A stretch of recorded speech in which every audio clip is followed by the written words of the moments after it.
Madam Chair, we are now live and you have the floor. Good morning to all, and welcome to the Pitt County Board of Commissioners Budget Workshop via Zoom for May 4th, 2021. I call this board to order, and we'll have a roll call. Madam Chairwoman, if the board will excuse Vice Chairman Mike Fitzpatrick and Commissioner Lauren White, they've been asked to be excused this morning due to outside conflicts. All right, thank you. And we have a we have a motion to excuse them. Motion to excuse. Motion to excuse. Second. Both. Okay, it's been moved and seconded that we excuse Vice Chairman Fitzpatrick and Commissioner Lauren White, I believe. Do we have a combined roll call? Yes, ma'am. Okay. Madam Clerk?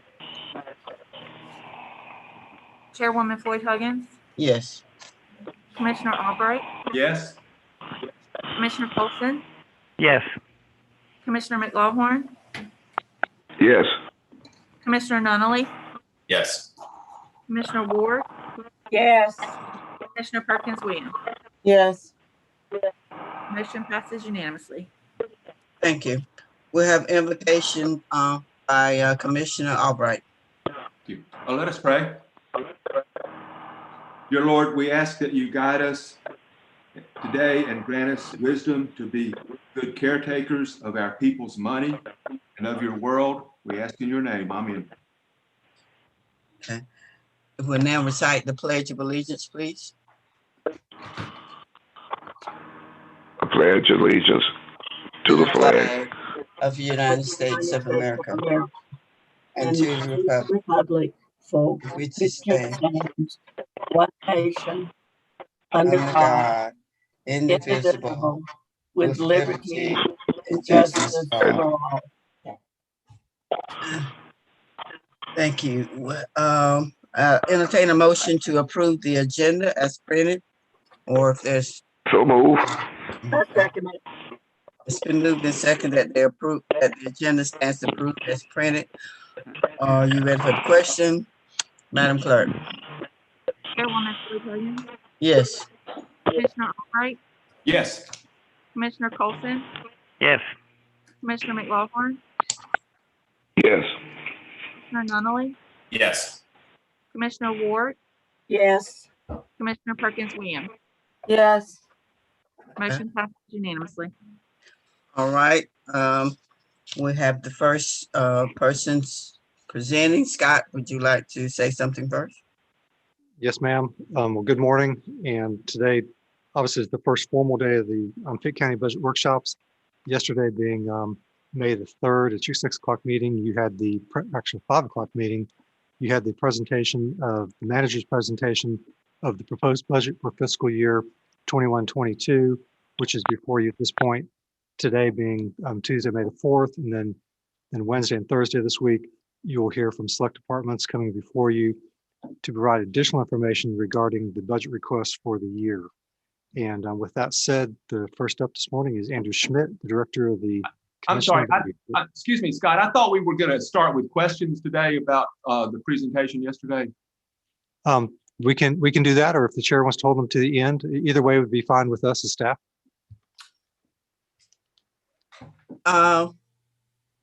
Let's hold them to the end. Is that okay? Sure. With everybody? Is that okay, Alex? Okay.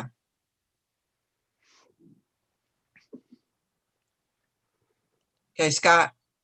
Okay, so Mr. Schmidt, we will turn it over to you. Good morning. Thank you for the opportunity to be here this morning. I'm Andrew Schmidt. I'm the director for our Convention and Visitors Bureau. Just as a reminder, our CVA mission is to foster an environment of superior travel and tourism experiences. And the important words there are environment. Number one, we want to make sure we have a welcome and inclusive environment here in Pitt County. And the other is experiences. So when people come to Pitt County, we want to make sure that they have a positive experience and a fun experience that they can go ahead and share with their friends and family. And again, when we can do that and they get on social media with that positive experience, that's like having more marketers on our staff. So we really appreciate that. Want to just thank, before we start, the commissioners for their support over the last year. Want to thank specifically Chris Nunley, who's our county commissioner liaison. And Chris does a great job, attends all of our CVA meetings and gives us some great insight. So we appreciate that relationship. And also Ann Floyd Huggins, who is on our advisory board for our African American Cultural Trail. And she's great. She attends almost all of our meetings as well and gives us some great feedback and so forth. So we appreciate the commissioners' participation over the last year with the CVA. As a reminder, we are governed by a board. We have 4 hotel owner operators on our board, 2 that live in the county and 2 in the city. We have 2 hospitality related positions on our board. Again, 1 from the city and 1 from the county. 4 citizens that are generally interested in tourism.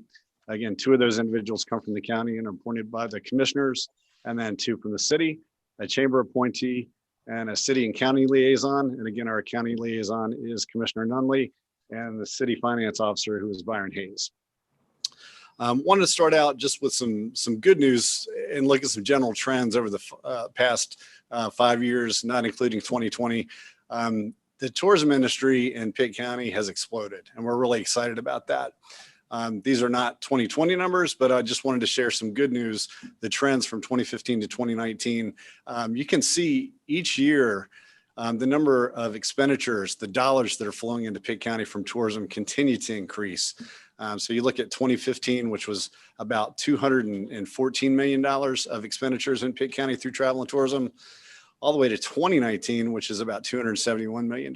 So prior to the pandemic, Pitt County was really increasing its travel and tourism expenditures each year for a variety of reasons. And so I wanted to share that good news. Obviously, we've hit a bump in 2020 and the first quarter of 21 with the pandemic. But in general, travel and tourism in Pitt County has been really good and consistently increasing each year. And in fact, in 2019, out of the 100 counties in North Carolina, we ranked 20th.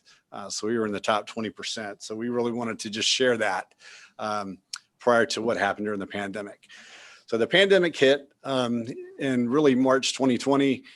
We were poised for one of the best years we had ever had set up for 20 and 21. Unfortunately, the pandemic changed everything. So just to give you an idea how it's affected tourism in Pitt County, you can see that there's 3 different color bars there. The blue bar is occupancy. And I bring this up because the Convention and Visitors Bureau receives its funding from people staying in the hotels and motels, our occupancy tax. And that's down about 26% since the pandemic started. The ADR is in red. That's average daily rate.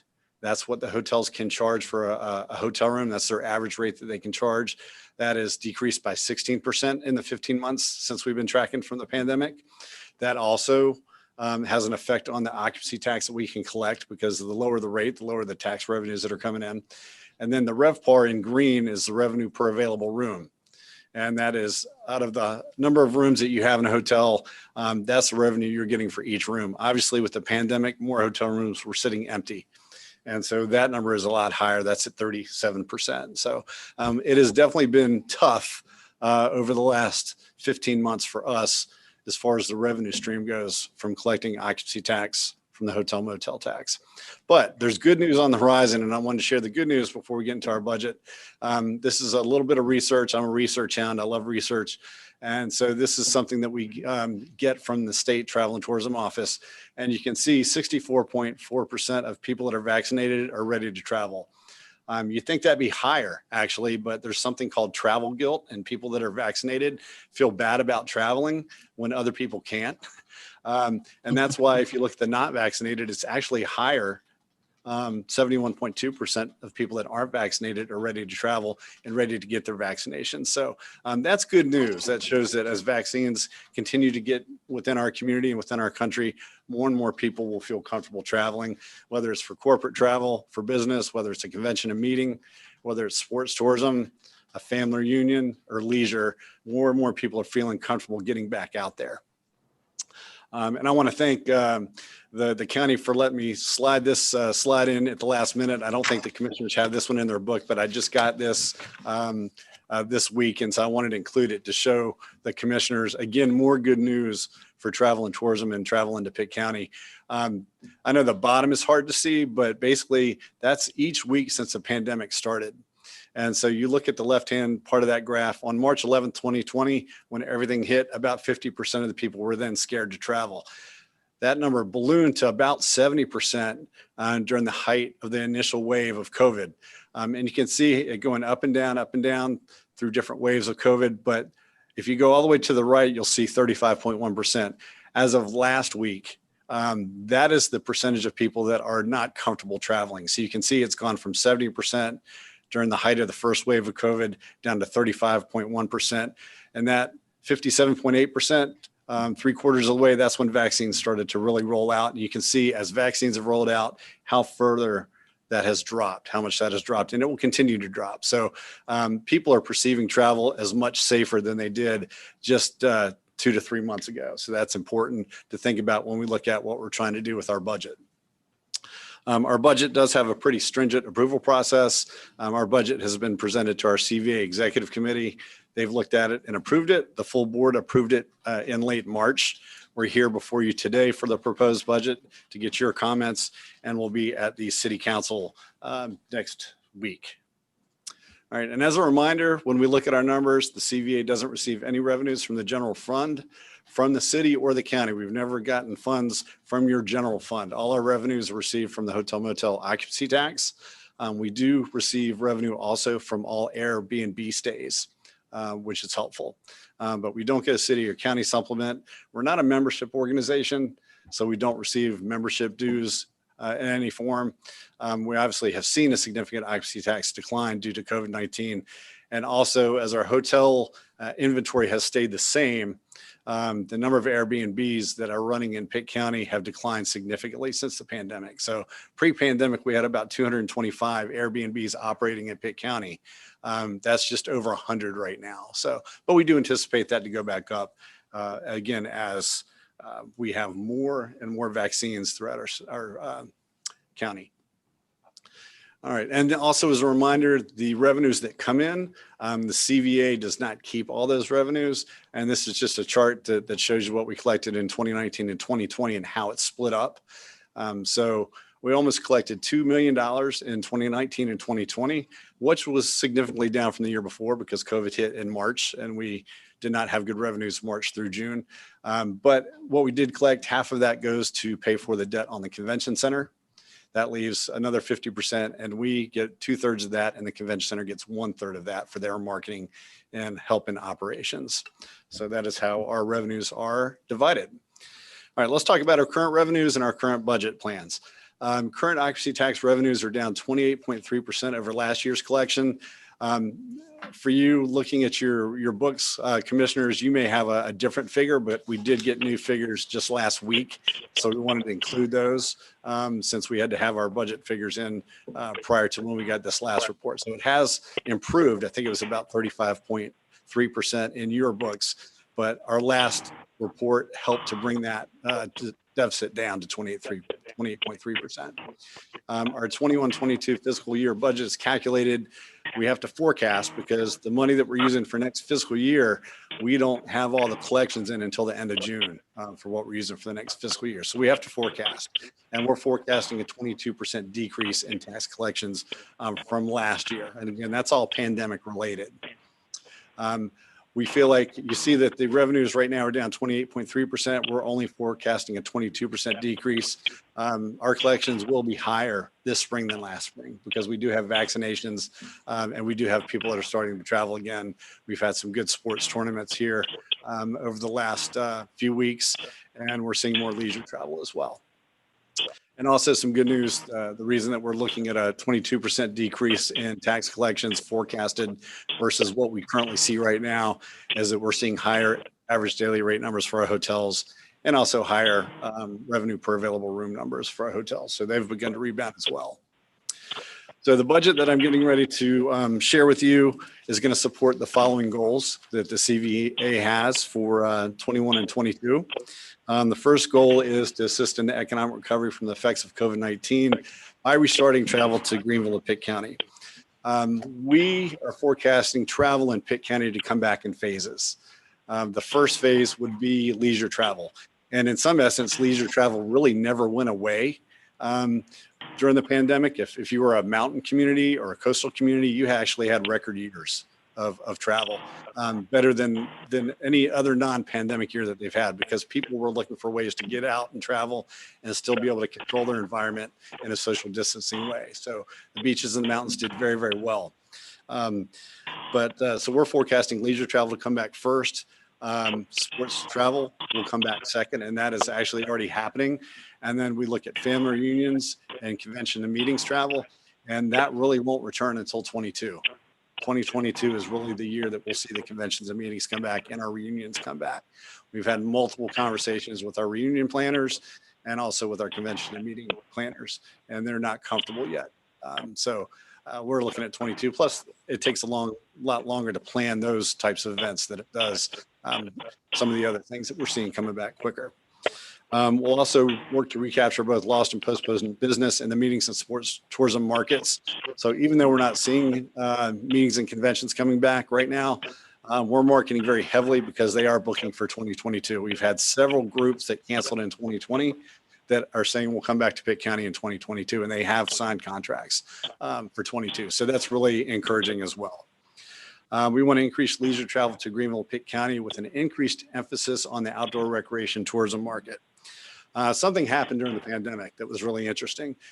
People that had never participated in outdoor recreational tourism, whether it was flat water activities or fishing or hiking or biking, did so for the first time.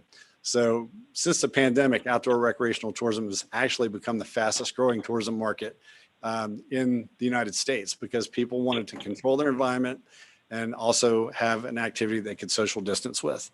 Well, what people found that had never done that before is that they loved it. So they will continue to participate in outdoor recreational tourism, and we will increase the marketing dollars towards that market segment in the upcoming year. Our fourth goal is to increase leisure travel to Greenville, Pitt County by continuing placemaking efforts, tying together community assets, including art, culture, entertainment, and also highlighting diversity and inclusion. So in that fourth goal, our budget's going to certainly support our African American Cultural Trail, which is very close to coming to fruition. On June 18th at Greenville Grooves, we'll be talking a little bit about the trail. We'll be unveiling the logo. We'll be talking about the stops and kind of having a soft launch of the trail. And then we'll have a standalone celebration a few months later that will be the official opening of the African American Cultural Trail.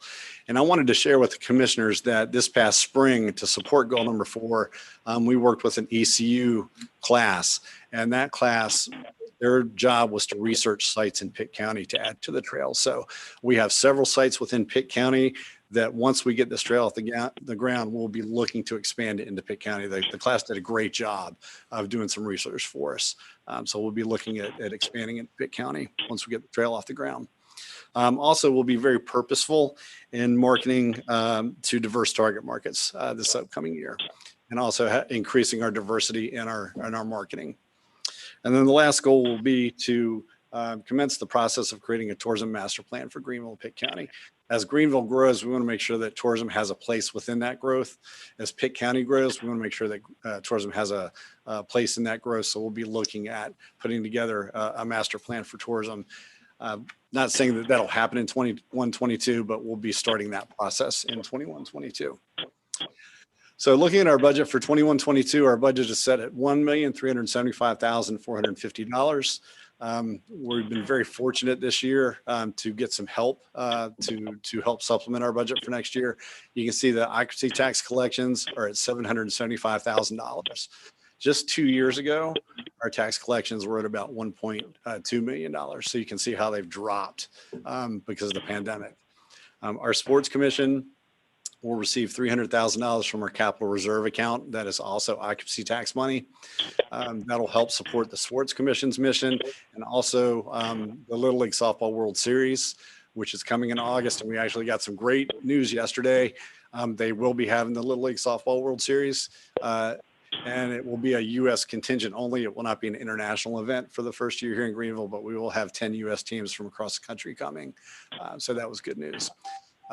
We will be taking $125,000 to supplement our tax collections loss from our capital reserve account as well. We were fortunate enough to get a PPP loan from the federal government, which is a forgivable loan. We got that late enough that we can transfer that into the next budget year.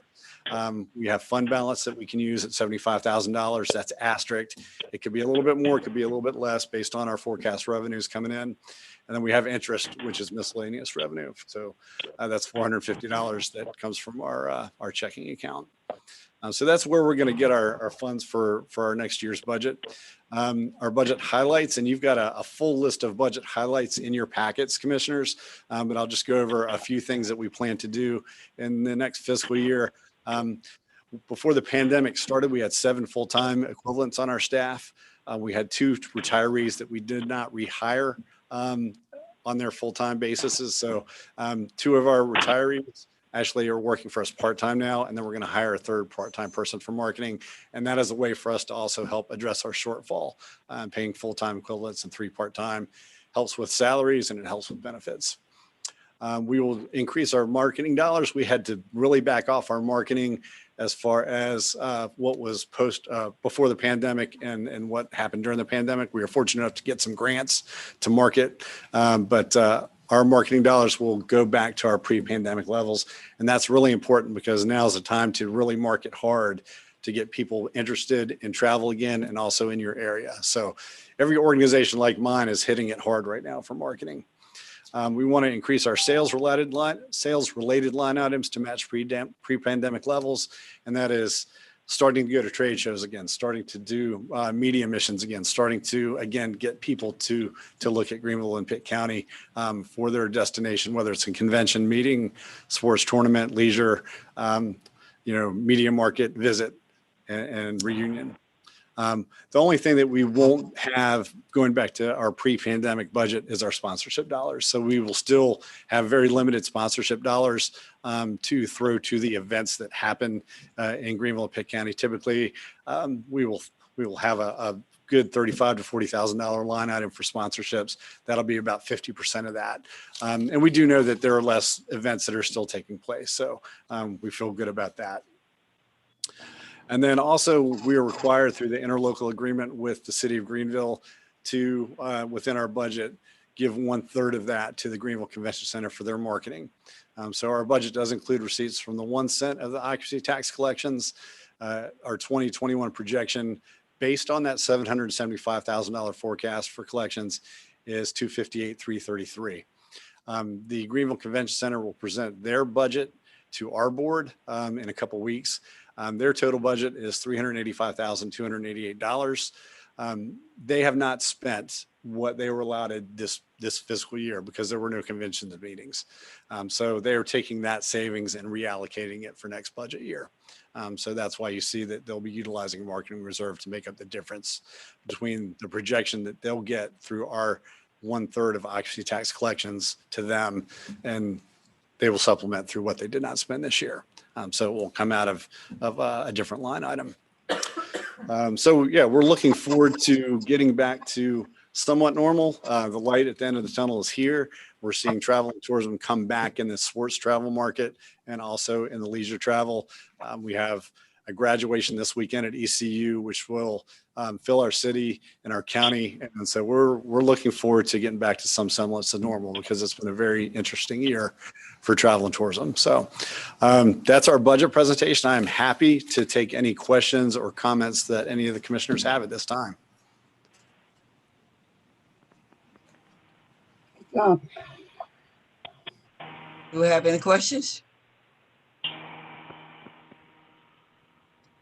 good job. Thank you. Thank you, Andrew. All right. Thank you, guys. We appreciate your support.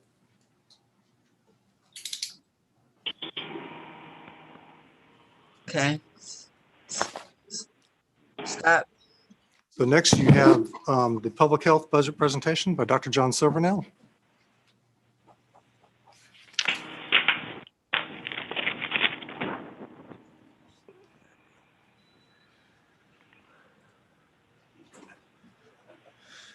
Public health. Okay.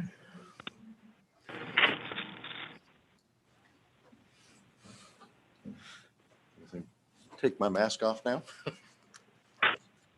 Good morning, commissioners. Good morning, Mr. Manager, Good morning. Madam Attorney, Madam Clerk. Pleasure to see you again. Just a few hours ago. This is only my second time doing this. Hopefully many more to come as time goes by. I will say this past year has been tremendously challenging for Pitt County Public Health. Thank you to the commissioners for your support and your interest in this ongoing pandemic and the management of the pandemic. Thank you to the manager and his staff for working with us. We've had funding from the state, from the federal government, multiple sources that have come in that have made managing last year's budget and trying to plan this year's budget somewhat crazy for everybody involved. I will say at our conference with Scott this year, he was almost giddy. I think that might be because the additional, I guess it's the American Recovery Act funds had just been announced for the county. So, anyways, thank you all for your support. Thank you, Scott, for being so helpful with us this year. Brian, you too. I know we've moved a lot of money around to cover different operations that weren't necessarily budgeted for in last year's budget. So here we go. So the health department, want to take a few minutes to remind you of the non-COVID things that the health department does. We are accredited by the North Carolina Local Health Department Accreditation Board. That last accreditation happened in 2019, and the health department was accredited with honors, meeting all 147 reaccreditation activities, demonstrating the quality of the services provided by Pitt County Health Department. We are governed by a traditional board of health. That is an 11-member board. Our chairman is Dr. Adam Harrell, dentist here in Greenville. Dr. Mark Hayes, a veterinarian, prominent veterinarian here in Greenville, is our vice chair. Our county commissioner had been Tom Colson up until late last fall when you all switched. So thank you, Commissioner Colson, for your service, and welcome to Commissioner Albright. I look forward to working with Commissioner Albright on the Board of Health. We have an optometrist, Dr. Scott McIntosh. Tina Dixon from Vidant Health is one of our large members. Rex Fleming from the State and House area, State and House Fire Departments, another one of our large members. Nitesh Patadar is our pharmacist. Kelly Pack-Smith, one of the VPs at Vidant, is another one of our at-large members. Martha Engelke is our nurse representative, former ECU College of Nursing faculty. Lowell Spates, our engineer, he's the Vidant Medical Center engineer. And my friend and longtime colleague, Dr. Keith Ramsey, retired last fall from the board, having served more than his allotted tenure as our chairman. And we welcomed Herbert Garrison, Dr. Herb Garrison from ECU, back to the Board of Health, and look forward to working with Dr. Garrison as time goes by as well. Our mission: to protect, promote, and assure the health of all people in Pitt County, both in COVID times and non-COVID times. People from unnecessary environmental risks such as exposure to lead, foodborne diseases, waterborne diseases, and other communicable diseases. Individual and community health behaviors in which increase the span of healthy lives. So one of the things that really suffered during COVID was health promotion, because many of the group activities and interactions that we would typically have to promote health had to be done virtually or not at all. So some of those were kind of COVID casualties, at least temporarily. Hopefully we will get back to those at some point in this coming budget year. And we assure access to essential preventive health services for all people. Again, some of those were limited by COVID restrictions. We are first responders. I think this year has demonstrated that to probably a greater extent than any other year has demonstrated that. While the health department has been involved in hurricane and other storm-related operations, to have an operation that has gone on now for more than a year, day to day, every day for over a year, has really taken its toll on our staff at all levels in the department. One of the things that we stress as we interview new candidates is that we are first responders, and that in times of a public health emergency, we may be called upon to work more than our normal scheduled hours and to work weekend and holiday hours. Don't think that's usually a big distraction. I think that may give some people pause at this point in time after the COVID response. Our organization, the health director, medical director, Pitt County is one of 3 counties right now, I believe, across the state, or 3 counties or 3 health districts across the state to have a physician as the health director and medical director. So that role is a dual role for Pitt County. We have our environmental health division, personal health, our administrative division, our health education division led by my deputy director, Amy Haddam, and then our nutrition division, which services WIC products as well as other nutrition programs, including some of our county wellness programs. Our staff disciplines were over 130 positions with a physician, health director full-time. We do have a couple of contract physicians that serve as medical directors for specific areas. Dr. Paul Cook is our TB physician from ECU, and Dr. Keith Nelson oversees our OB programs, maternal child health, maternal programs, our prenatal programs, also an ECU physician. We have nurses, nurse practitioners, and nurse midwives on our staff, social workers, health educators, nutritionists, outreach workers, laboratory technicians. We run a moderate complex laboratory at the health department. We have administrative and clerical staff, a dentist and dental support staff in terms of a dental assistant and a dental clerical staff person, and then all of our environmental health specialists that do our food and lodging inspections, that do our on-site wastewater inspections, inspect public swimming pools, do lead inspections, those sorts of things that help protect the health of our community. Our services for children include home visits, newborn assessments, and thank you for approving positions to service those in our postpartum visit program. Some of that, again, was limited by COVID this past year. We do provide well child checkups and have added sports participation exams to our menu. Again, not well utilized last year, but it is in our menu to provide that service. We know many times children that want to participate in sports cannot get a pre-participation examination, so we added that to our menu of services. We provide childhood immunizations, did several drive-up clinics this year to support immunizations in schools with children learning mostly at home for the past year. Where normally we could do some immunizations at schools, we had to rethink that and did some drive-up clinics at the health department that were sort of by appointment only, so that we could assess the immunization needs of individual children and be prepared to provide those immunizations when they arrived. Our WIC, or Women, Infants, and Children program, is serving about 115% of its base caseload at this time. So we actually are over what the state and federal guidelines say we should be servicing. This is partly due to automatic enrollment of women and children at the time of the child's birth, and some expansion of services in that program. There's been a number of flexibilities granted to our WIC staff to allow them to better serve these folks and to safely serve these women and children in COVID times. We have our care coordination for children. This lasts up to age 5. That program is in, I'll say, transition with Medicaid transformation pending. Our lead screening program we do up to age 6. We do sickle cell testing and counseling. We have dental care for children through our mobile dental unit, the Smile Safari, which I reported to you about at your last board meeting. Other services for women, we do pregnancy testing. We do a number of pregnancy testing. At one point last spring, our positive pregnancy tests were up by about 55% after the original lockdowns. We do our prenatal clinic and outreach and support, childbirth education, which was put on hold by COVID, triple P positive parenting program, again, our WIC program, breastfeeding education and support. I walked into our lobby one day and it was full of breast pumps, and I do mean full of breast pumps that we provide either on a permanent basis or as a loaner. And then when those are returned, they are professionally sanitized and made ready for the next person to use. Our family planning, including birth control methods, and then we have our breast and cervical cancer screening program. General services, we do some cholesterol, diabetes, and blood screenings, blood pressure screenings, immunizations, tuberculosis testing and follow-up. We do a great deal of this.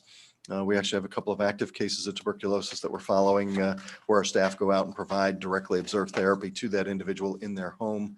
Of course, we continue to manage sexually transmitted infections or diseases in our clinic.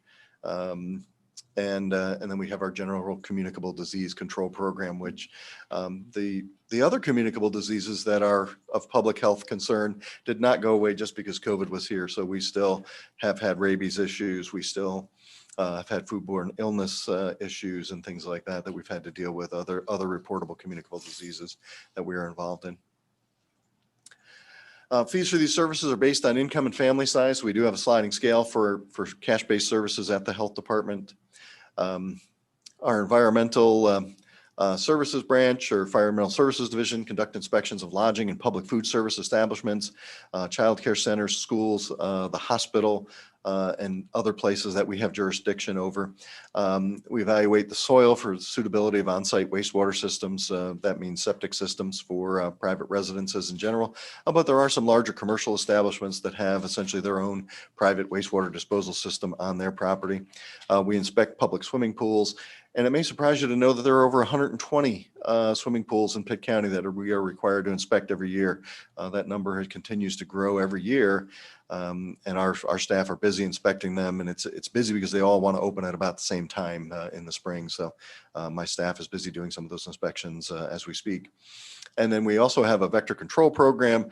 Jim Gardner, wonderful man, wonderful employee for the county, is our vector control individual. We provide surveillance and control of mosquitoes, spraying for mosquitoes. He works with other townships and with our municipalities in the county to help with their spraying programs and vector control issues in those, and sometimes provides assistance outside of Pitt County through the state network. Community health education. Again, much of this was limited by COVID last year. We do community presentations, consultations, program development. We do some community flu shots and other immunizations through this program, both for the community at large and for our own employees. We did a drive-through flu clinic for our employees last year in the county. And then we did several pop-up flu clinics around the county to help get flu immunizations into folks, knowing that communities that had a higher rate of influenza vaccination had lower mortality rates from COVID. There was a study published about that, and we decided to embrace that philosophy and try to increase our influenza vaccination in the community. Vital records, the health director is the local registrar for all birth and death certificates occurring in Pitt County. There are over 3,000 births and 2,400 deaths that occur annually in Pitt County, and these are processed through the health department. Approximately 2,000 of these births and 1,300 of these deaths are Pitt County residents each year. Funding that supports our public health programs. Budgeted revenues last year, $13,879,647. As of 3/31. 21, we had revenues of $8,925,895. Our proposed budget for this year is $13,430,685, and our expenses are the same number. Marcia made us put the note in about the accrual. I guess Brian says we could take that out, but 79,000 of that is for salary accrual required by the auditors. Our proposed revenue, state and federal, $3,910,257. That's 29% of our budget. Our county appropriation or ask is $6,738,678. That's 50% of our operating budget. Fees and charges account for $1,691,724, or 13% of our proposed revenues. Fund balance $610,000, that's 5% of our revenues, and miscellaneous revenue $480,026, that's 3% of our revenue. And if you add that all up, it adds up to our proposed budget amount. Our proposed expenditures for the fiscal year 21-22, salary and fringe benefits, $10,454,089. That's 78% of our budget. Operating costs, $2,976,596, or 22% of our operating costs. Again, totaling the proposed budget for fiscal year 22. $3.9 million are currently brought in grants to Pitt County from national, state, and local funders. We do pass some grant dollars on to other agencies in the county that can best deliver that service. One example of that is the ECHIM program. This is our syringe exchange service program run by Diane Carden, who's a wonderful partner to us, and runs a program that does more than provide safe injection practices. She really does support that community. And one of the things I learned a long time ago is before you can get better, you got to stop getting worse. And this is a stop getting worse sort of program that we provide to those individuals in our community. Justification for our 22 funding request. Community health needs assessment is coming due this year. This is required by the North Carolina Department of Health and Human Services for all local health departments. It's conducted every 3 years by the health department in conjunction with Pitt Partners for Health and Vidant Health. In general, they do whole region. It's also required for each of the individual hospitals, but they try to do it as more of a regional assessment. This examines the health status indicators for the county to determine community health priorities over the next 3 years. We are currently our Board of Health set these priorities through this year: infant mortality prevention, chronic disease prevention and control, risk factor reduction, including physical activity, improving physical activity, nutrition, substance abuse use, and tobacco, including tobacco cessation, and reduction of sexually transmitted diseases through our prevention and control measures. New positions requested. We requested one full-time nurse, public health nurse 2 as a triage nurse, one full-time equivalent public health program supervisor / public health services coordinator. One of the things we realized during COVID was we needed somebody to help with some of these programs that we run on the spur of the moment. The cost for those 2 positions, $54,761. That's at a grade 72, step 1 for each position. Dr. Severnell, can you point out when you go through the positions, the ones that are being recommended for funding? Mm-hmm. Yes, we are accepting the manager's recommendation. So all of these are the ones that you've agreed to fund. Okay, thank you, Mr. Manager. We also had requested one additional full-time public health nurse supervisor for quality assurance and compliance issues. And the cost for that position is $66,057. That's a grade 76, step 1. And we were very pleased that in our nursing, for our personal health division, that the manager agreed to give us those positions, and we accept those positions, thankfully, Scott. Thank you. In our on-site program, we requested one full-time equivalent environmental health specialist, two new. They're both environmental health specialists for the on-site program. The cost for those is $47,578. That's a grade 69, step 1 for each position. And again, the managers agreed to give us those positions, and we are very pleased with that.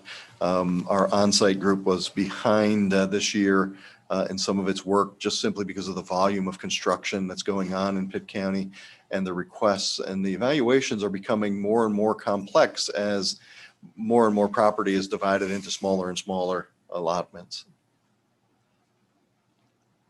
We also requested an additional position in on-site environmental health program specialist.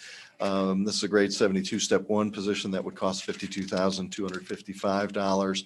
Again, to help support the work, and I believe this one would be for our subdivisions. And again, these 3 positions the manager has agreed to in his recommended budget, and we accept that, again, with thanks, Scott.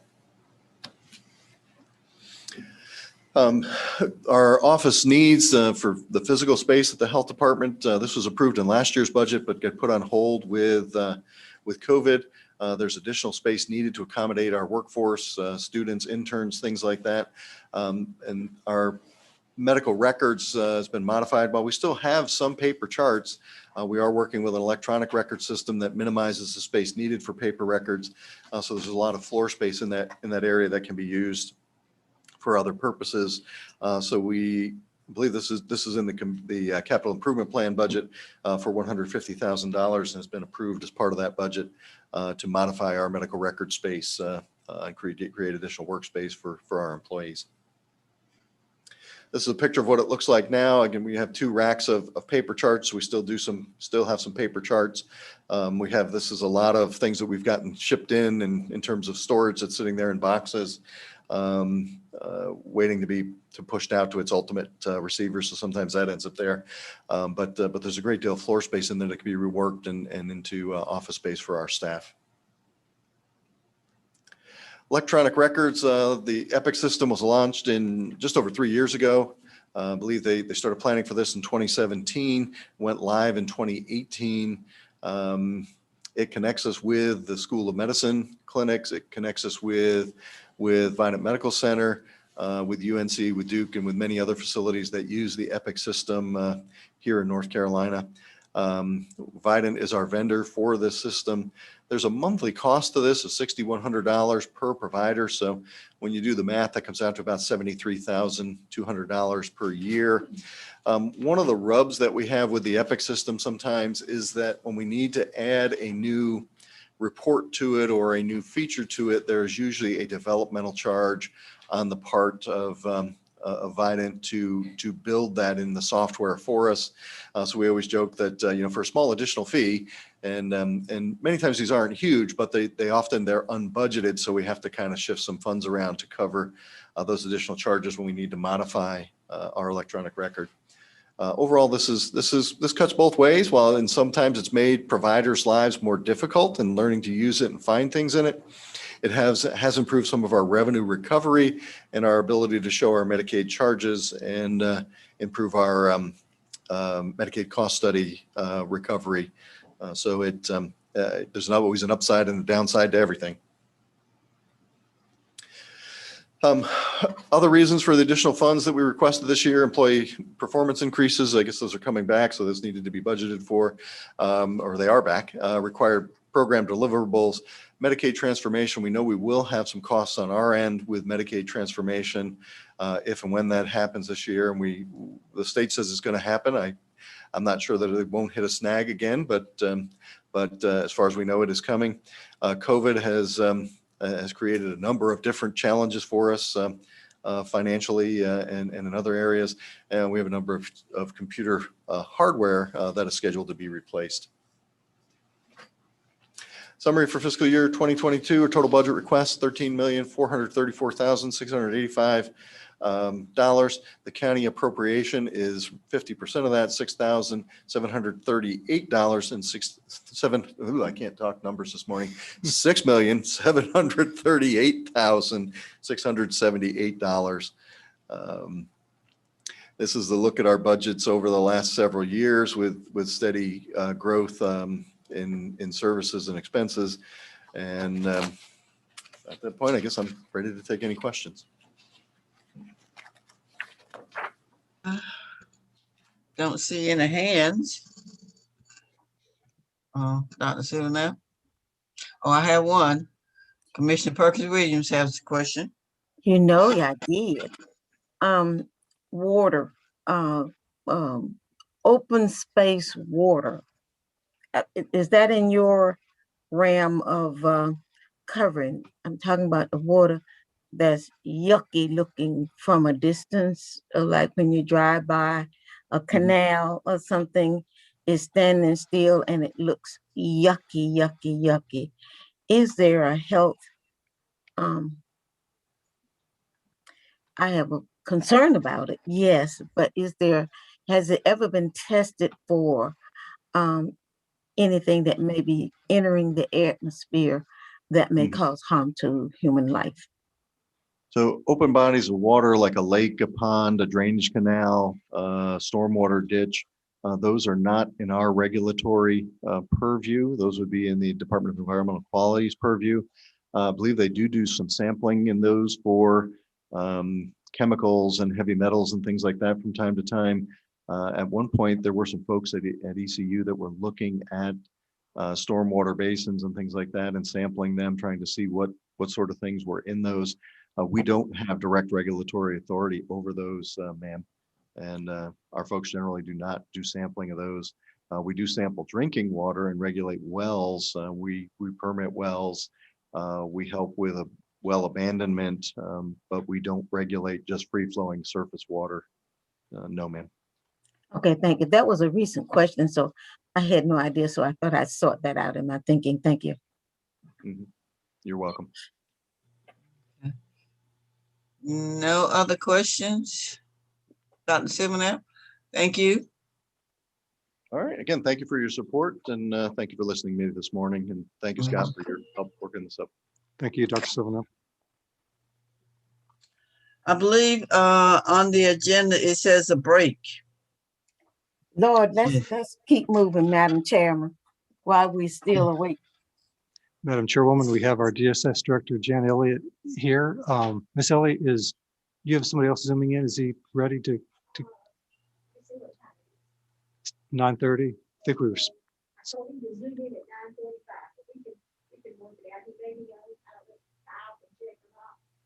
Oh, we're looking for Jim Cox. So they're not ready? Well, her DSS Board Director wanted to zoom in and make a brief comment in conjunction with her presentation. I think she had him scheduled for 9:45, so you can either allow her to proceed, or if you want to take a short break, and then we can maybe contact him. We could take a 5-minute break, contact him, and get him lined up, and then proceed in 5 minutes. Yeah. He was signing in and be happy to go. Yeah. Okay. Let's take a break and give them time to get ready. You'll come back at, say, 9:40? Yes. Okay. Will that give her enough time? Yes, ma'am. It's just a matter of him signing in.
She was doing something related to the African American culture.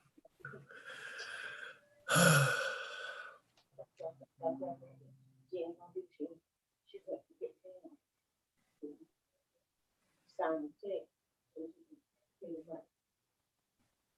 So we have $40,000 into the account.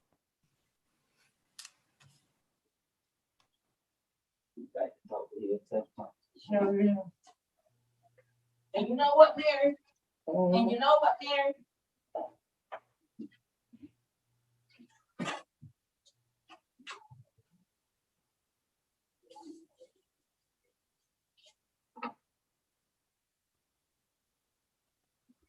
She was talking to me. She was talking to me about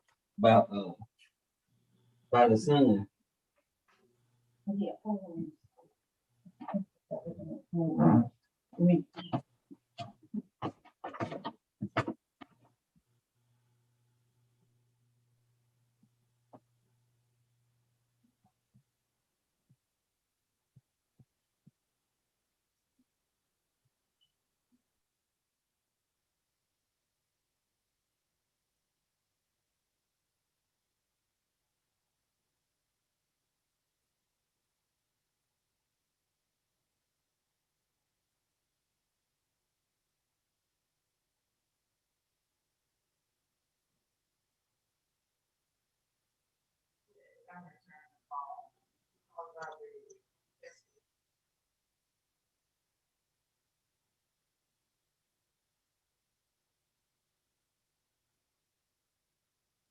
Okay.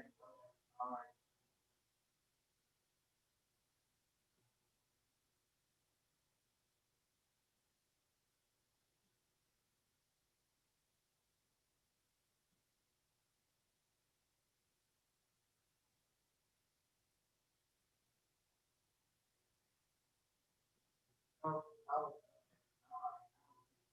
I was on the phone. Okay. All right.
Okay.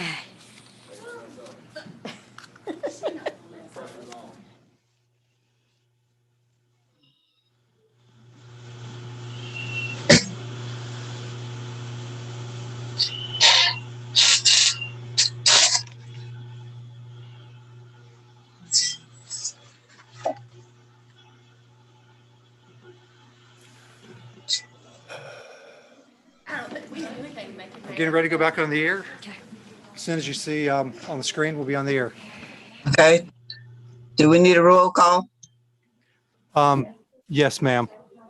Okay. Chairwoman Floyd Huggins, Oh, wait. Yes. Commissioner Albright, Yes? Here? Commissioner Colson, Yes. Commissioner McLaughlin, Yes. Commissioner Nunley, Yes. Commissioner Ward,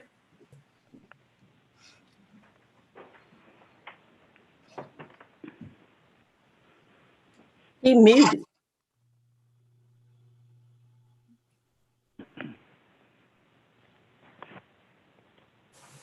Commissioner Ward, can you hear us? Yes, I'm sorry. Commissioner Perkins Williams. Somebody else in my shoes. Here. I didn't even know I was muted, Mary.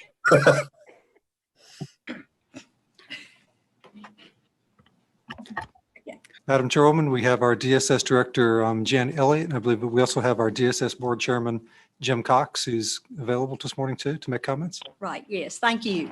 And first, let me say good morning to Chairwoman Floyd Huggins and to the rest of the commissioners and the county manager. And thank you for all the support you've given us over the years. I would like Mr. Cox to say a few words, and then I'll get into my presentation. Good morning. Good morning. Thank you, Jan. Madam Chair, County Manager, Commissioners. My name is James Cox, and I am the chair of your Social Services Board. I am also a social worker by profession, and I've worked in Pitt County for over 30 years.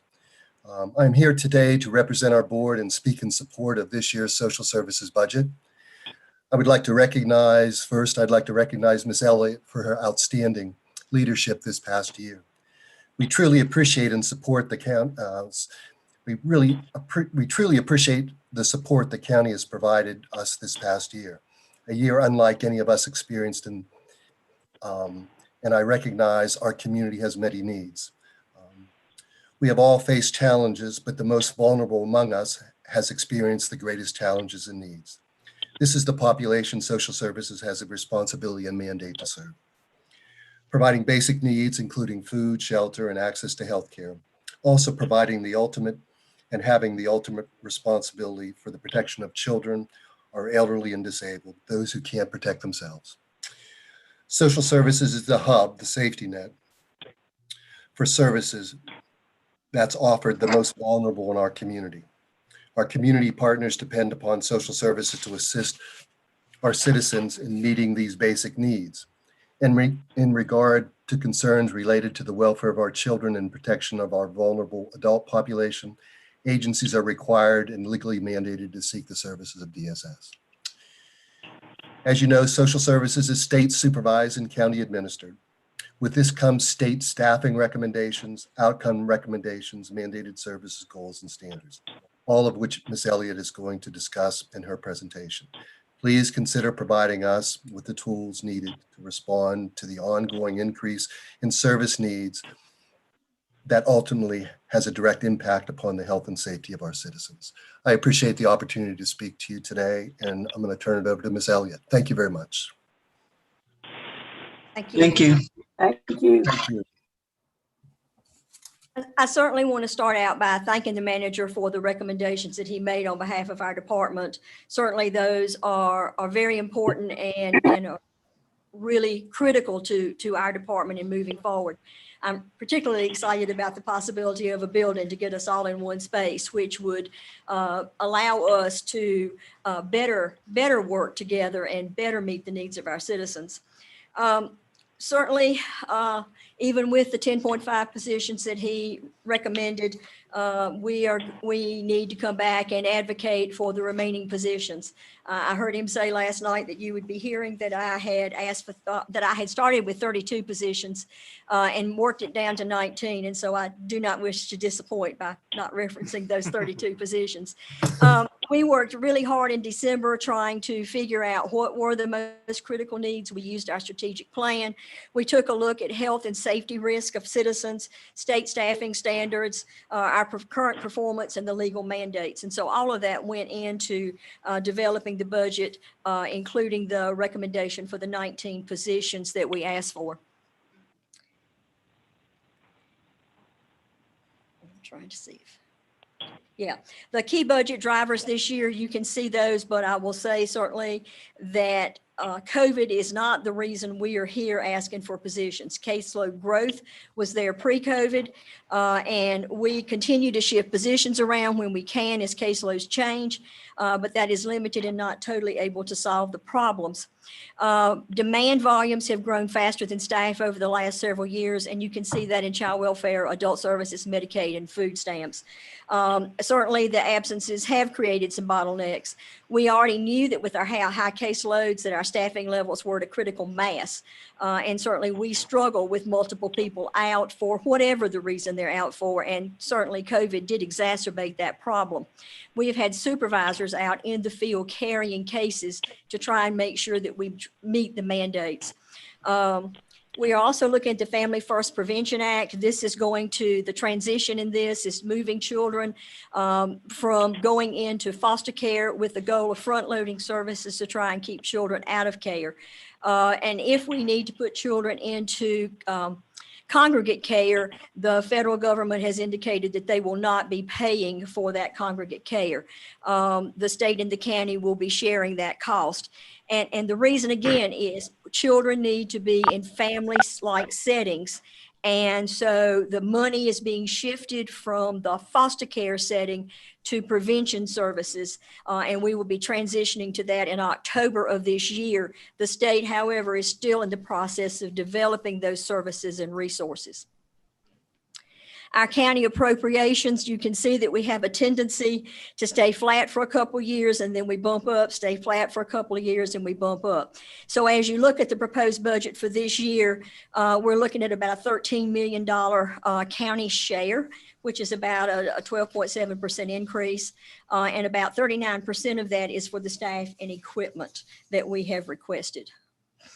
Our total budget is $360,652,169. Now, not all of that certainly flows through the county's books.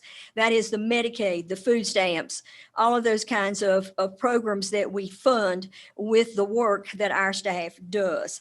So if you look at every dollar of the proposed appropriation that we're asking the county to put up, the county will recover an additional $25 that Pitt County citizens paid in federal and state taxes. Additionally, we generate nearly $16 million in child support payments, and our employment programs put people back to work. And all of this, we believe, grows the Pitt County economy. So we're going to look at our budget based on various divisions, and so that's kind of the way we're going to handle this today. We're going to start with foster care. Foster care, y'all have put some dollars into our foster care program with staffing over the last several years. And that adequate staffing and resource has certainly helped. And you can see that we've had some downward trends now. We unfortunately continue to struggle as many of our children have significant mental health issues and behavior problems that require a lot of interventions by our staff in looking for placements, getting services in place for them, all of the things that you might think would need to be done.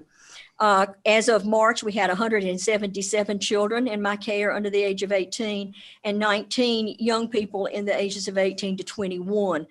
Certainly, as we reduce our foster care caseload, we're doing that with a lot of services that have been put into place. And we're also already beginning to work, and we were already doing this prior to the federal legislation, to try and do what we can on the front end to keep children from coming into care.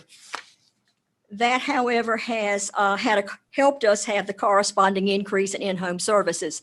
In-home services is the location between we've done an assessment or an investigation and found that there is abuse, neglect, or whatever going on with the child. We move the child, if at all possible, in the family into our in-home services caseload, where they work with the family to try and resolve those issues, to keep the child in the home, keep the child safe. And so we are seeing a tremendous growth here. In 2020, we served 305 families. As you see, in 2015, we were much lower than that. We served 198 that year. We had 10 staff to serve that 198. We today have 9 staff to serve that 305. And that's because as the caseload went down, we moved staff to other priorities and critical needs. The caseload's gone up. We've had 178% growth. Staff now are carrying 18 to 20 cases per worker. The state standard is 10. With the court orders that are keeping children in-home services longer, with the growth in CPS, and then the foster care not being the first remedy, we anticipate even more growth in this area with the Family First program. If you look at our Child Protective Services program, you can see that 2020, we stayed pretty flat. And that's because only 9.6% of our reports came from the school system. The school system is one of our largest reporters. School is out of session. Teachers were not laying eyes on those children on a daily basis. So what we were getting were reports from law enforcement, from medical providers, and other human services providers. And so we saw significant trauma and much more complex cases. The caseload has already, we're beginning to see schools kind of back in session now. We're beginning to see a little bit of growth. It is not reflected on this chart at this point. The state came in and did a review of our agency in Child Protective Services. And if you look at the red box, you will see that the state said that our staff to case ratio for in-home services exceeds the state standard, that we only have 60% of the CPS in-home social workers necessary to meet the needs of families, and that in all the counties in North Carolina that have this number of supervisors that we have more than one program administrator. Pitt County is not one of those counties. So this was part of the reason that we pushed the need for these additional positions. So we are proposing 9 child welfare positions. The county manager has included 2 of those positions, plus I've got the legal staff in this number, so he did approve some positions there. So let's talk about this. We're not meeting state standards. We're not doing timely case decisions. We're not making case contacts the way we need to, and we're not consistently meeting initiation timeframes. And many of the reasons have to do with staffing, and certainly COVID has impacted that because we've had folks out, but staffing is the biggest issue. So we are asking for a Child Protective Services program manager to provide additional leadership and support for the staff. You can see the county costs there. We are asking for 4 in-home services social workers. You see the cost there per worker and the total cost, and this is county dollars only. And as I said, the county manager recommended 2 of those in-home service positions. We're asking for an in-home services social work supervisor. If we add staff, we're going to need to add a supervisor because it's a 1-to-5 ratio. We also are asking for a social worker in investigation, assessment, and treatment. Again, with the turnover, the extended absences, it sometimes takes 8 months to find somebody to fill a position because there are not a lot of folks applying for these positions. So with the growth that we anticipate coming with cases, with school back in session this fall, we clearly believe we need this position to help support our staff and to make sure that we're providing the services to the children that are needed in the county. We asked for an additional attorney and an additional paralegal. The manager did recommend a 0.5 attorney and 1 paralegal in the budget. And we'll talk about the attorney and paralegal in just a minute. So I will move on. Let me show you the staffing trends for child welfare services. Over the past, since 15-16, we've increased our child welfare services staffing by 9 positions. that were in the field social workers or social work supervisors. We also have added 4 support positions. Those would be the trainer, the interpreter, a clinician, and an evaluator and planner for this area. Our positions that have been provided that are in the field have been like foster care licensing, taking care of our 18 to 21-year-old population, and several line staff. Okay, so we're going to start with the legal services. If you look at our legal services area, we've held constant at 6.5 FTEs pretty much for the last 5 or 6 years. And yet the demand for their services has increased greatly. The proposed attorney and paralegal are needed to keep us able to move cases in the court system. If we can't get cases in the court system, we can't move cases in any direction. We right now contract at $250 an hour for our appeals work. We spent about $18,000, a little over $18,000 last year for that. That has the potential for growing. And we would bring that in-house if we had enough position manpower to manage that. You're seeing just some of the things that the legal workload covers. And I will say that this past year was a slow year because the courts were closed. So these numbers are much lower than normal. I also want to point out that 2 of our attorneys are on call 24/7 for APS and CPS to support the staff out there in the field. So if you look at the 40 non-secure petitions, those non-secure petitions are when we think a child is at high risk and we need to remove the child immediately. That then moves to a child welfare petition. So you can see that the child welfare petitions don't necessarily match up with non-secure. There are a lot of cases where we can just take a child through the regular child welfare process, and they could either go into in-home services or be removed and placed in foster care. But what I want to say is all of these child welfare and non-secure petitions lead to additional court actions that aren't listed here.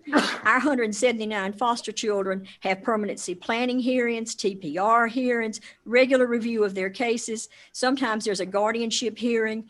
The court has added a 5th day for child welfare court. All of this, in our mind, makes us believe that we certainly need more legal support in the child welfare area.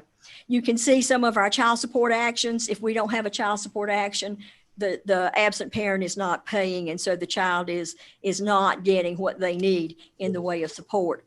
And again, a slow year. Typically, it's double or triple that.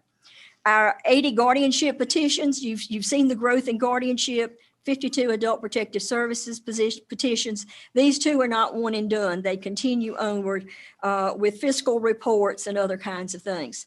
But in addition to actually being in court, our folks do quarterly staffings with all levels of child welfare to make sure that we're on target, doing what we need to do, and are prepared legally to do what we need to do. They do staffings in adult services regarding APS cases. They confer with our staff on a regular basis. They prep staff for court. They do trainings. They respond to subpoenas. And just one example, this last year we had over 100 subpoenas that required us to copy records, redact the records, and provide them to all of the attorneys who were involved with that particular case. We also do financial reports for our guardianship cases. So this is some of the work that these new positions would be doing. We put it in child welfare, but it will also assist our adult services staff. So now I'm moving to adult protective services. Again, you've seen growth here. We've had a 53% growth since 2015. I will tell you, in March, we took 81 reports for APS. That's an all-time high. Normally, we're in the 50 to 60 range. We are not meeting state benchmarks here. We're struggling with turnovers, and our caseload should not exceed 15 at any point in time. Adult guardianship, we've had 113% growth. This is a very dynamic group of people. We start at age 18, and we are with you until you die, generally. So we have folks in the 80 to 90-year-old range, and we have folks in the young adult range.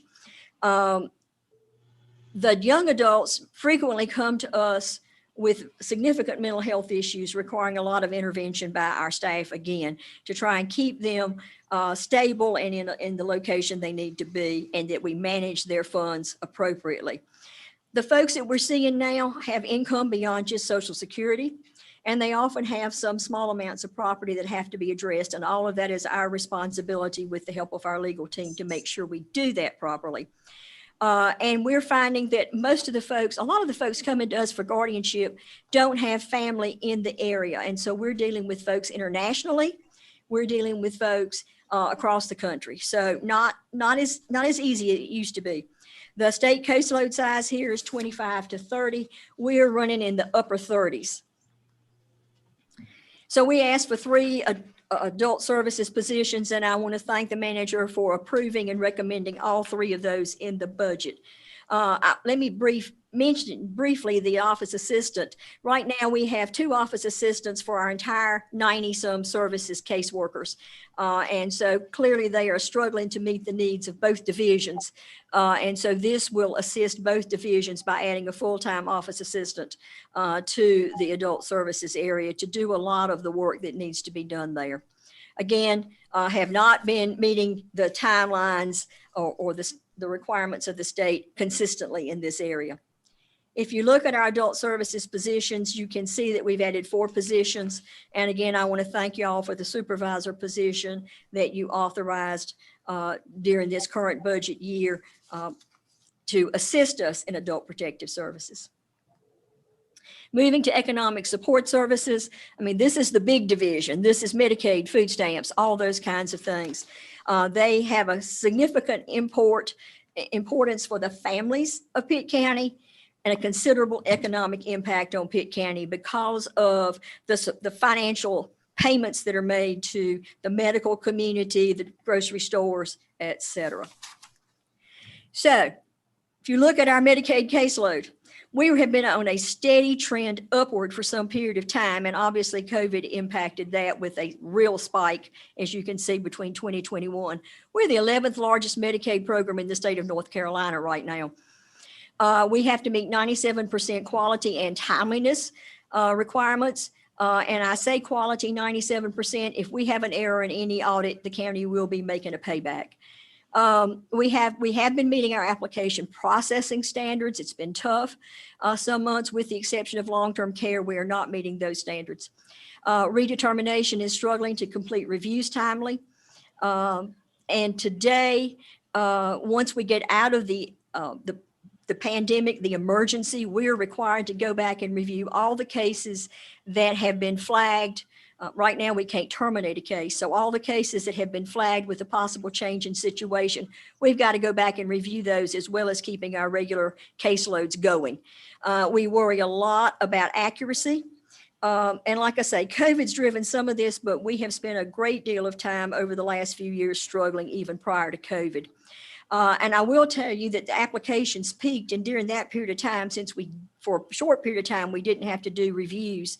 We borrowed review staff to help with applications, but now they're back doing reviews. So that is what helped us with the Medicaid applications during the increase. If you look at our food nutrition services, we're the 10th largest caseload in the state. Again, very similar kinds of statements as we had with Medicaid. I want to point out that it took a long time for our numbers to go back down after the 2008 economic recession. It's going to take a while for these numbers to go back down again. This is not something that's going to happen in 3 months or 4 months. It's going to take many years for us to get back down, because you can see how long it took us to get back down after the 2008 recession. You can see again applications and what's going on there. So we did a county comparison. And I'll tell you, when I hire staff from other counties, and I am shameless in doing that, we try to hire already trained people whenever we can. We lose some of those staff after they've been working for us for a little while, because they say we cannot deal with Pitt's high volume. And so they go back to the counties that they come from. So if you look, we looked at 5 counties in the east. Onslow is closer to our size. They're actually a tad bit bigger. Wilson, Lenore, Craven, obviously smaller. And we looked at what their caseloads look like. And you can see in our family and children's Medicaid that we are significantly understaffed there when you look at the caseload per FTE. That's not whether that FTE is filled or not, per FTE. We're sitting here with a caseload of around 13,000, and the counties around us are nowhere near that amount. No wonder our staff are saying, we can't do this. We're working Saturdays. We can't keep it up. When you look at our long-term care SA, this is the program that makes the payments to the facilities. And so if you don't pay the facilities, I do hear from the facilities about that. We are behind there. We take the applications, process those applications, and do the reviews. You see that Pitt and Wilson are about the same, but we are significantly higher than Onslow, Lenore, and Craven. When you look at our adult caseloads, we are in line. In some places, we're a little better off. But let me say, we are working really hard to try and do what needs to be done. You can look at our food stamp caseload and see very similar kinds of comparisons. So we asked for 6 economic support positions for the year. We asked for 3 caseworker 2s. The manager recommended 2 of those. We asked for 2 income maintenance caseworker 3 positions. One is a lead worker to help do checking of cases and to help with some of the training issues. The other is a long-term care position. As I said, we're not meeting the requirements there, and certainly the facilities are concerned about that. And the manager did recommend both those caseloads. We also recommended a caseworker 1 in customer care. With the change in the way the pandemic has had people coming in, we're doing a lot more mail-in, phone conversations, scanning and uploading of documents. And so we're doing more work on the back, at the front door, but in a different way. And so we're asking for an additional position there to help with that increase. We've used retirees to fill in some of the gaps, very limited availability, and certainly not going to solve this problem. As you see our staff trend, we've gotten 8 positions since 2015-16 here. 2 of those positions were for ECU physicians, and they pay the non-federal share. And as an FYI, we have 7 outpost positions between ECU and Vidant, and they do pay the non-federal share for those positions to do applications at their site. So the final position that we requested this year was a family support position, caseworker 1, to assist with our crisis program.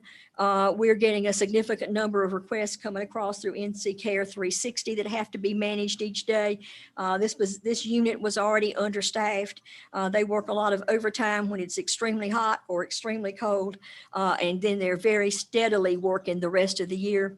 We understand that the American Rescue Plan will provide more work for this group. We are to be managing the Pandemic Electronic Assistance Fund, which is short-term crisis monies for families, and low-income household water assistance program, which will help keep the water on for folks. We do not know when those will be coming online, and we don't know much more than what I've just said. We do know that there will be some administrative dollars for those, and I probably, when that occurs, will come back to talk to you again. So I want to thank the manager for relaxing some of the vacancy freeze issues that we've talked about over past years. He is certainly doing that in a much more pleasant way these days. We're not as slow as we once were. He is only holding just the county share. So looking at the position vacancies, we had 32 folks that actually left the building this past year, or about 11% of our staff. And I love that we encourage and support upward mobility in our department. So this means, however, that as people leave in the upper staffing levels, we are moving people in, promoting them from within. So that means we're always training, we're always recruiting. And so when you add COVID to it, and then the normal things, for some reason, some of my ladies like to have babies and they go out. So when you add those normal kinds of activities, high caseloads and vacant caseloads can lead to disaster. So wanted to share that with you. And then I always have to have something that's a little visual. And some of you may remember this game. And this is how I feel like I am on any given day, trying to make sure we have people to cover caseloads and to make sure that we are filling those vacancies as quickly as we can. I'm not going to spend a lot of time on department-wide proposals, but these are some of the things we did put in our budget in part to help us as we go forward in the coming year. So as I said, the manager recommended 10.5 positions. And I will point out that about $70,000, if you did all of my positions, would be for equipment. So we would need about $281,000 to fully fund the remaining positions. There would be lapse salary because those people would not start work on July 1. So I will stop here, see what questions people have. And thank you. Thank you, Jan. I see Commissioner Albright's hand. Yes, thank you. Can you hear me? Yes. Yes, thank you. Thank you, Jan, for your report. Just a couple of questions. I believe you said that the legal needs were being met with the attorney and the paralegal, with the staff. Right.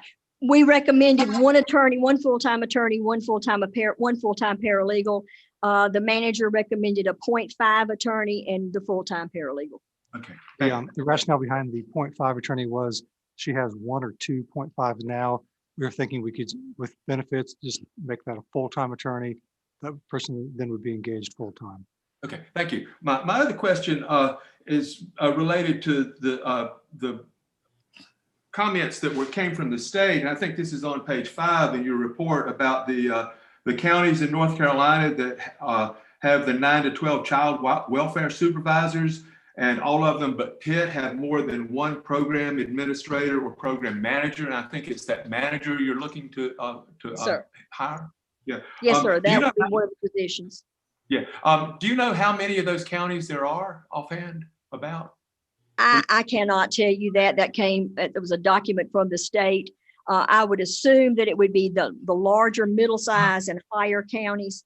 So we're now one of the top 16 counties population wise in the state. And so we are now kind of right there on the fringe of being a large county. And I would expect it would be most of those counties and some closer to our size. Could you talk a little bit more about the rationale, the justification for that position? It sounds kind of critical. The program manager position. Yes, ma'am. Okay, that would be used it would be in the CPS area, and it would be used with our in-home services and with our folks who are going out doing case assessments, investigations, that kind of thing. Somebody needs to be, and we have a program administrator over the whole shooting match, but somebody needs to be there to work with those supervisors. We have a lot of new supervisors in this area. Somebody needs to be there to manage those programs, to think about the future with those programs, to make sure we're staying on track with those programs. Every time the state comes in and does a review, there are always things that they find that we should be doing better. And so if there's somebody there paying attention to those, then this would improve the quality of service that we provide and hopefully reduce the likelihood of children being injured or having any kind of a problem that we miss, because this would be the person to help with that oversight. Okay. Thank you. Are there other implications from the state in making this report? I mean, is there something else behind this when they point this out to you? Will this change anything that the state Well, certainly we have a memorandum of understanding that indicates that we will meet the program requirements that are set forth by the state and federal government. And if we don't do that, then we will be moved, and we are already in corrective action. We will go into corrective action if we cannot fully meet the requirements of the corrective action. Then there is certainly the opportunity for the state to come in and provide other resources to us, such as taking over the operation of our child welfare program and asking the county to fund any costs that might need to be part of that. Okay, so this That's is worst case scenario. This is one of those cases where it does have larger implications, it sounds like. My last question was in your request for positions, the 9 new child welfare positions, you mentioned that with some of those positions, it would require also the social worker supervisor. If there were fewer than the 4, would you be able to get away with not hiring that in-home services social worker supervisor? I guess the question is, if you got 1 or 2, would that also carry with it a requirement or a best practices that you would hire that supervisor? Right now, we're already over the 1-to-5 ratio supervisor to worker. Those supervisors also have our prevention staff under them, and they have a trainer under them. And so once we move past any position, we're already over the ratio that we're supposed to have. So we can add these positions and not add a supervisor, but it's very critical that you have that day-to-day supervision, those case decisions that need to be made, that oversight that needs to be made to make sure we're not putting a child at risk. So if you have more than those 5, you're not going to be able to do the kind of supervision that you need to be doing. Is that ratio also determined in that memo of understanding? The ratio is not in the memorandum of understanding. The memorandum of understanding says we just have to meet the requirements. The ratio is in the policies that the state puts out. So it's written there. Thank you very much. Yeah, thank you. Yes, sir. Commissioner Perkins Williams. Good morning, Ms. Elliott. Thank you so very much for such a clarity of reporting the operations and policies and views of social services. As you know, I was reared with foster care children, and you know, there's a lot that go on, and you get to hear all of the stories that come into the home. What I like to ask you, and I've thought about it recently, and my question is, if you have a child that needs some mental health counseling, how do you handle that right now? We reach out to Trillium for them to help us get connected to the right resource to figure out how to, what the specific service is. We also participate in a pilot project with benchmarks in North Carolina around working with children who've experienced trauma.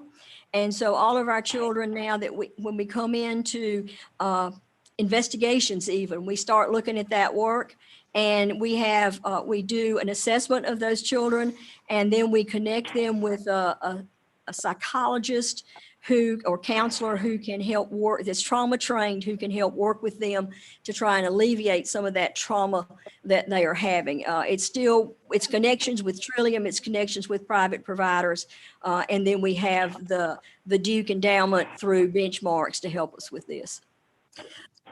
See, I have been so exposed to the once social psychology or clinical psychology that was located in Pitt County many years ago. And there was a walk-in policy for those people who are stressed for any reason as relates with the family. And I found that service very beneficial for me and my children when we went through some turmoils within the family. I want to know from you, because and I'm asking these questions because it's good for the general public. You do have something in your email when you get back to your office that happened last night. And you know, I've been referring some things to you, but I'm very confident, and I like for this board to know that I'm very confident in the services that you administer for the community of Pitt County residents, young, old, and in different and unusual settings. I've seen quite a bit of it. I must say, you are a tall, tall person in such a small space. And I appreciate what you do, and I appreciate how you handle those cases and respond when you receive them. It's not every time that happens. And I must say that we have quite an excellent person of care in Pitt County, and it's needed in social services. So I just wanted to say that on your behalf, because not often do I get a chance to compliment people, but you're the one, and your director's report are very beneficial. We are way under a lot of things that we need in this department, and I'm very pleased that we finally look to get as my community say, the two social service departments under one roof. And that's how they see it, that we have two social services. Thank you so much. And I'll be talking with you later. Thank you, ma'am. Okay, I want to say thank you, Jan, for and your staff for the fine work that you do. I do have a question. Say that we would fund 2 more positions. Which positions would you choose to ask for? Yes, the manager asked me which positions I needed the most, and that was very difficult for me to do. Probably the in-home social workers would be the most critical because I anticipate that continuing to grow dramatically, and the state has already put us on notice. So it would be 2 in-home social workers. Is that what you're saying? Yes, ma'am. Yes, ma'am. Okay. What would the cost on that be? I can give you that in just a second. Or the county cost?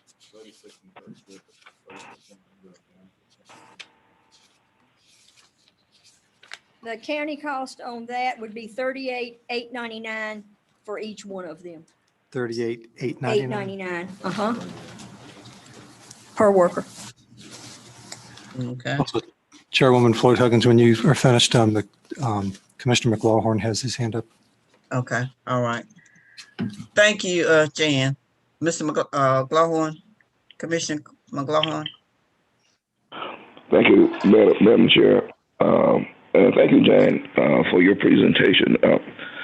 I know that during this critical time during the pandemic, that this your organization certainly, I would think, being affected greatly, and your services has been continuing to be great in our community, Pitt County, especially with the low-income clients and the people of color.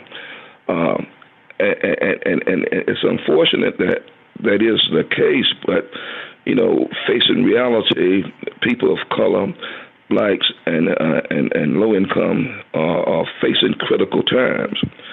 I said some time ago that this county, I think, is in a crisis situation when it comes down to taking care of the least of these.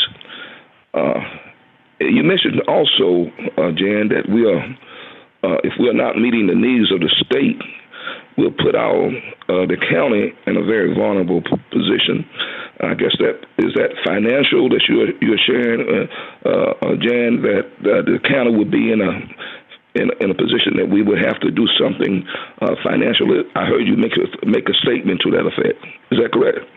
Well, there are several ways of looking at it. Certainly the memorandum of understanding says that if we are not meeting state requirements as laid out in the memorandum of understanding, there is certainly the potential for state takeover. I don't think that is imminent in any situation. I think the state would make that the last resort. They would then, if they came in, obviously, anything that they found that the county needed to meet the requirements, they would expect the county to fund.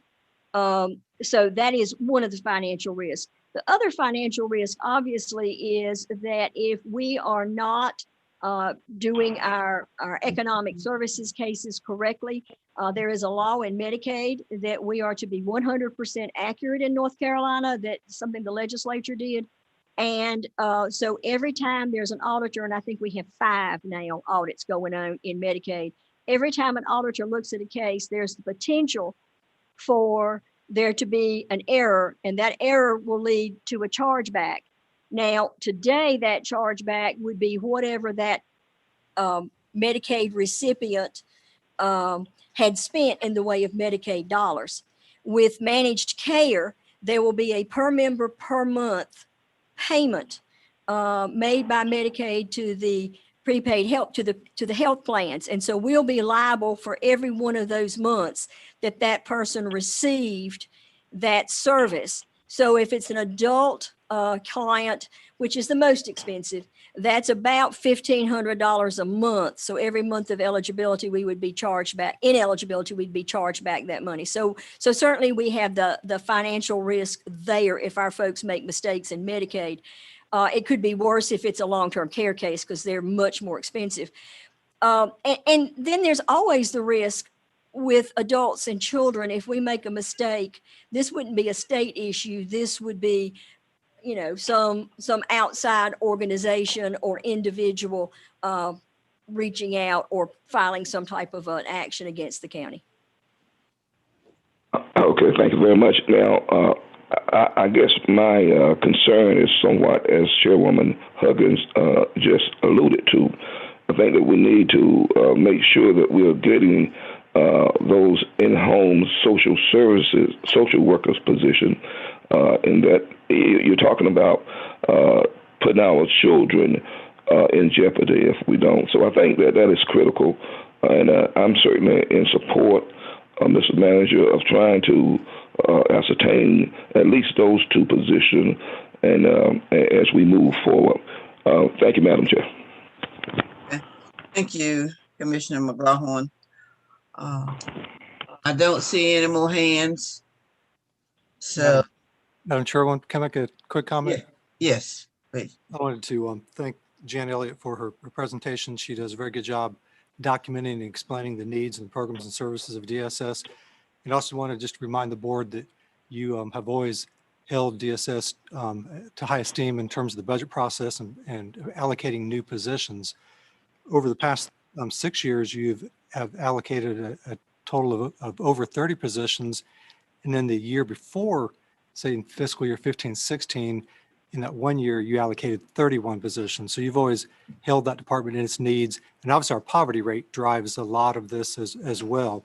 Mm-hmm. So out of this year's 19 positions that she's put on the table, my initial budget did recommend 10.5 additional positions. So even if you did the 10.5, you'd be at 72 net positions. And if you add even the 2 additional in-home social workers, you're talking about 74 positions over the past 7 years, 8 years, if you include the new fiscal year. Just want to let you, this department obviously drives that demand, and there's no other department like it in terms of driving the caseload demand and so forth. But do want to just point out the fact that you have added positions and held it in high regard for its needs. Yeah. Thank you for saying that, and we want to continue to hold that department in high regard. That is why I think my personal opinion is that we need to try to fund 2 more, and that is the income social worker position, which she said that's what she would choose to have. So at this time, we've heard all of our presentations, and on the agenda it says discussion, questions, and directives for today. So, Mr. Manager, do you want to lead that? Or just how do we plan to do that? So just open it up for. Yes, ma'am. I was just opening up to the board and any questions or clarifications they have either from last night's presentation or the presentation today, we can handle those. If there's something we can't answer on the spot, we'll prepare it today and bring it back in the morning and be prepared to report back. I believe Commissioner Albright wanted to talk about last night's presentation. He had some questions. Yeah, I had a small, yes, thank you. You can hear me? Yes. Yeah, thank you. It's a small question about a very small item on the good budget that staff has prepared. And that I wondered if Little Willie Center had sent a justification for the increase in their request.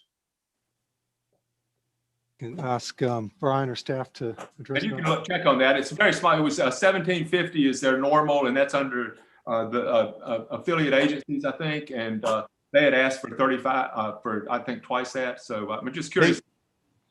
They normally submit a letter with their request, and it seems like historically they always ask for that higher amount, but we always hold it flat, hold it flat and fund the traditional amount. But so there's not There's not a particular project that they had in mind. Is that? We're looking for the letter right now. You can check with that. I'm echoing also Commissioner McClawhorn's comment about taking care of those who are least able to. And I know that the Little Willie Center has been doing a lot of work for many years since my old friend Carol and Edith Weber were helping get it going. And I don't really need to delay us on this. It was we have the No, you're fine. We're really ahead of schedule, I think. The other thing I'd say is that I certainly agree with y'all that those two positions for that you're talking about for Ms. Elliott's request would be very, very helpful. Certainly read over it if we can figure out a way. So Brian has the letter in hand now. Yeah, I mean, Commissioner Albright, this is their standard letter, and they typically ask for the 3,500 in two groups, split down the middle, $1,750 for nutritional meals and $1,750 for transportation. So there's nothing particularly new in their request. That's just how they requested it, and like the manager said, we just held it to what we normally budget for them. And that's the same letter that you would normally get, you would get? Correct. Yeah, thank you. Okay. And along those same lines, you didn't hear from Fountain, didn't get anything from Fountain. Correct. I think we reached out to them twice. Yes, I want to say even a third time, we wanted to double, triple check to make sure they knew they needed to send something in, and they have not yet to this point. Yeah, thank you, Chairwoman. Yeah, I have a call into the library person to see what happened. Our library has been closed. It certainly could use the funds. It's been, we've had I'm no longer associated with the library because I'm on this board, but we have closed the library while extensive work has been done, and it has very much strained the resources of the town. There's been asbestos abatement and roof put on, and there's just a lot going on with the building. I'm certain that they need the money. I can't explain right now why we did not ask for it. Yeah, I would think with all that, they would need the money. Yeah, I would too, but I had a call in and I haven't heard back, so. Yeah, okay. Well, let's reach out to them again, because it sounds like they really do need, I some should time. have someone to speak with by the end of the day, and I hope I can update you on that. Thank you for bringing that up. Any other questions, discussion, anything else you want to discuss, commissioners? Madam Chair, this is Commissioner Nunley. Yes. Thank you. And I agree that I think we need to prioritize trying to find room in the budget to fund the social services with a mind toward really prioritizing community need. And I'd like, if possible, as we're looking for that, if we can do it in a way that maybe we're looking at what other departments had already been allocated. I really like that we're coming to the approaching the budget process with a 1/2 cent tax reduction. I think that's a really important thing for the public, especially coming out of COVID. So I think it's really, and kudos to your staff for doing that. So at least from my perspective, what I would like to see is maybe a shifting of resources, maybe away from, if it needs to be, not looking at finding those funds through an increase at proposed ad valorem, but maybe looking at other positions that we've maybe thought that maybe needed, but maybe need to reconsider in light of some other issues. Okay. Okay. So, all right. What action do we need to take, Scott, in order to move along with these two positions?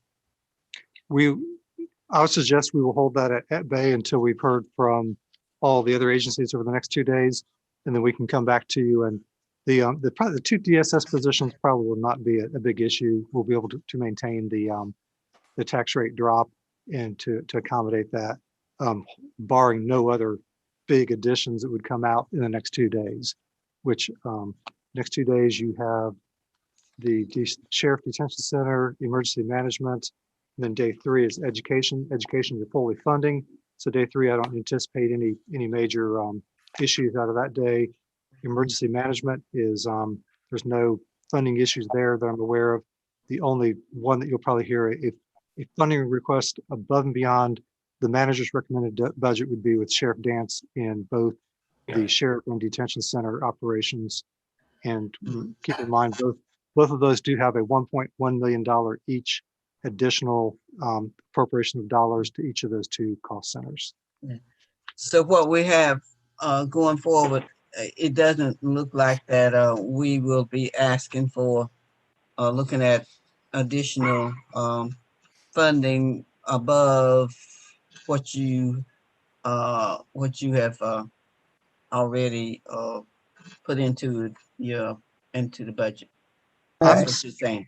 Yeah, I'm speculating the answer to that is no, unless a commissioner has something that we're unaware of at this point in time. Yes. All right. Well, if there are no other questions or concerns, we will recess until tomorrow. I second that motion. No Thank motion. you, Madam Chair. That's a statement of phrase. Okay. See y'all tomorrow morning. Yeah. Bye, everybody. It's still morning, so good morning.